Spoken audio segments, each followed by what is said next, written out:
Hi, I'm Kino MacGregor, and today we're going to take a look at how to safely get into half lotus position.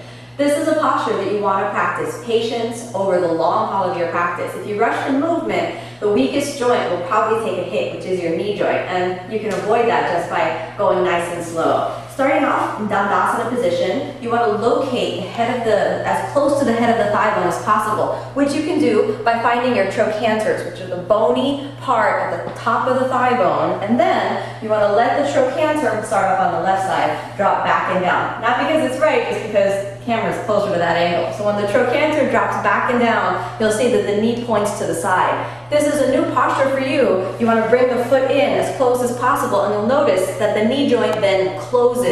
It's very important when you're working in half lotus position and you're new to the posture that you avoid any torque or twist in the knee. So if this is a new posture, you want to hold your knee and hold your foot and bring it slightly up and then pivot over, keeping the knee joint closed, using that external rotation. If your knee joint is off of the ground, you want to be very conscious not to actively squeeze the knee or to push it into the ground. Let it be. If you're feeling pain underneath the knee, you could take a block or a bolster or a towel and place it under your knee. But if it feels okay, let it be. Then, when you enter into half lotus position, you're more likely going to fold forward, and that folding forward motion is actually going to take your knee to the ground.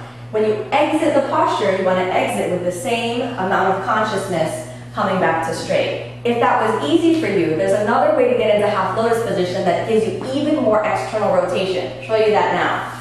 Take the knee out to the side, externally rotate your hip joint, then you bring your foot on top of the knee. The notion here is that the knee joint is open, so you want to make sure that the hip is flexible enough to take this external rotation. Then, you bring your foot and the knee all the way into the chest, feeling the external rotation of your hip joint, and then follow that external spiral to end into lotus position. You'll notice, if you compare the two, that this is a deeper lotus position. The calf muscle is spreading away from the thigh, and the knee is more easily to the ground. You'll also notice that the heel of the leg that's in half lotus position is closer into the pelvis. When you fold forward, this is an instant reaction or an instant reminder to lift up and over that half lotus position, getting you deeper into a forward bend. If you combine these two motions, you'll be able to protect your knee joint and safely externally rotate into a half lotus position.